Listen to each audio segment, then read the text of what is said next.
Issues in Indigenous education have really piqued my interest, especially after the past few years teaching within the Musqueam community. Musqueam is a community made up of 4 separate nations: Montana First Nation, Louis Bull Tribe, Samson Cree Nation, and Ermineskin Cree Nation. When we were tasked with conducting community interviews, I was immediately enticed by the opportunity to interview my home community, Samson Cree Nation. After realizing I could not interview due to a conflict of interest, I decided to interview the neighboring community of Neasqueak, Ermineskin Cree Nation.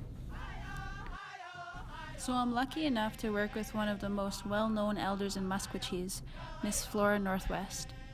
As I was telling Flora about my project and the kind of research I was conducting, specifically in Ermineskin, she was quick to offer her knowledge and insight she gained. One day we were at work, and she surprised me. She said, "Let's go. I know where the place is. Why it's called Neasqueak." What follows is a clip from that day. This is Ermineskins, but the Cree name is Neasqueak. This place was named by the elders because of the tree line over there. It was in a circular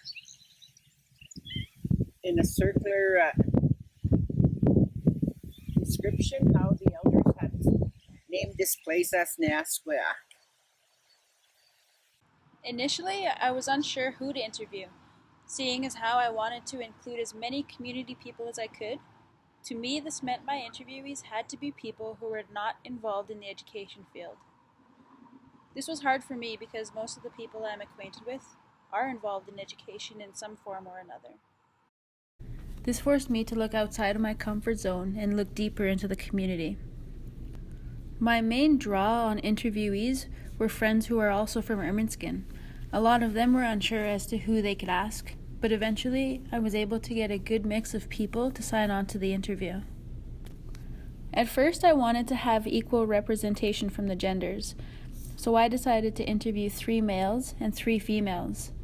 Next, I thought it would be a good idea to get a nice range of ages.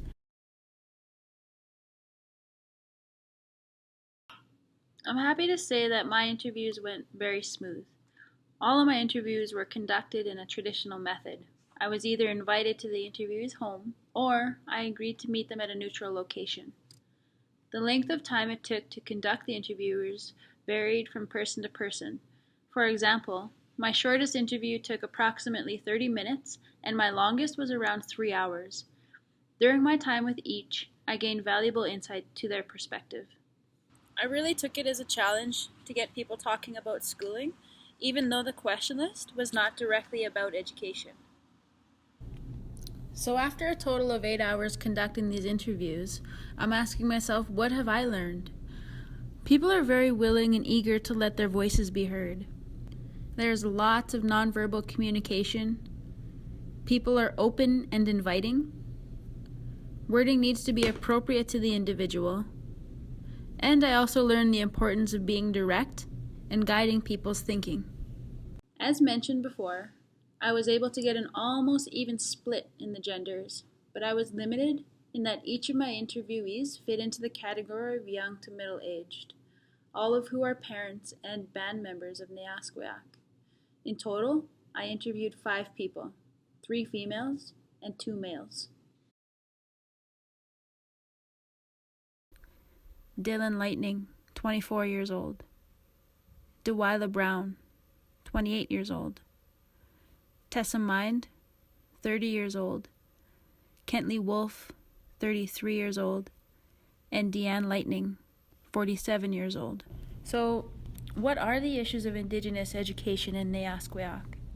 Throughout all the interviews, there were 3 recurring issues that kept coming up. The first one, lack of parent involvement.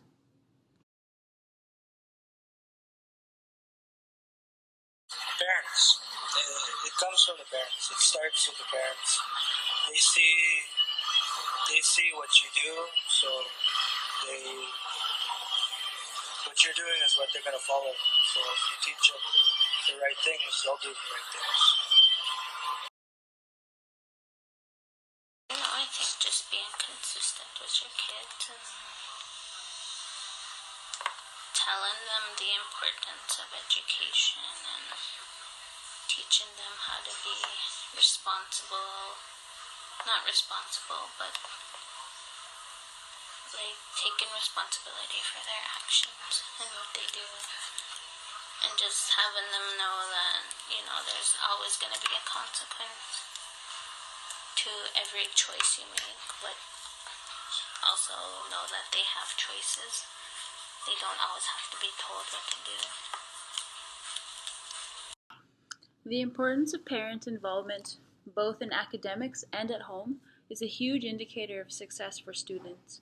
For example, in the literature review on current practices in First Nation parents and community involvement, the First Nations Education Council states that certain kinds of parent involvement pay handsome dividends, from earning higher grades to attending post-secondary to having better behavior and social skills. The second issue identified is pedagogy. What methods are teachers using to get their content across?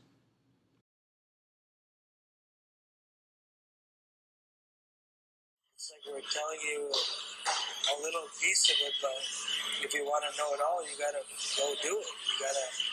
You have to be out on the land. You have to do it hand on hand. You can't teach somebody how to make a teepee from a textbook. You have to do it outside with the teepee. I think traditionally you learned by observing. Your dad and your mom took you by the hand and said, this is how you skin a moose, and that's how it was, the traditional way. You learned by what you saw. According to Dr. Lorenzo Cherubini and John Hodson, Aboriginal student success is directly related to sensitive, pedagogical approaches that are relevant to their learning needs, and students learn best when engaged in firsthand in the learning process. The third issue identified was the failure to emphasize identity.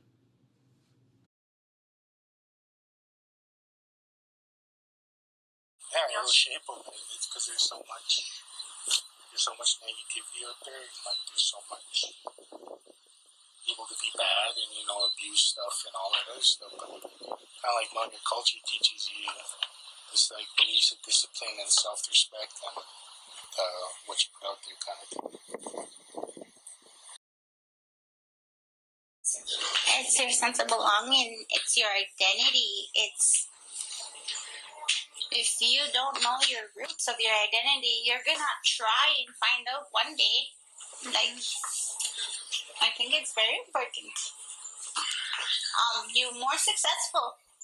I find myself to be more successful because I don't have to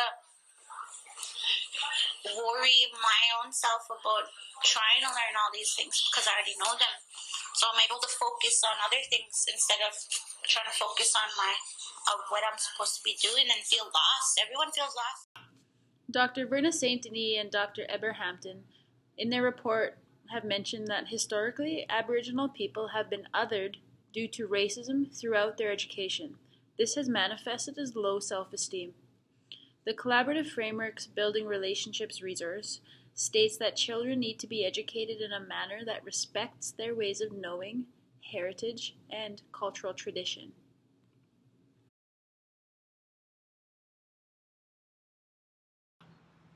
In gathering the data through interviews, I've identified three main issues in Indigenous education: lack of parent involvement, ineffective pedagogical strategies, and the failure to emphasize identity. I'm very grateful to have had the opportunity to sit with these people, my people, and practice one of the most traditional learning experiences: communication, listening, visiting, and storytelling. I've truly gained enormous admiration for my interviewees, who've told their stories bravely, with honesty and compassion. I sincerely appreciate your time and your words.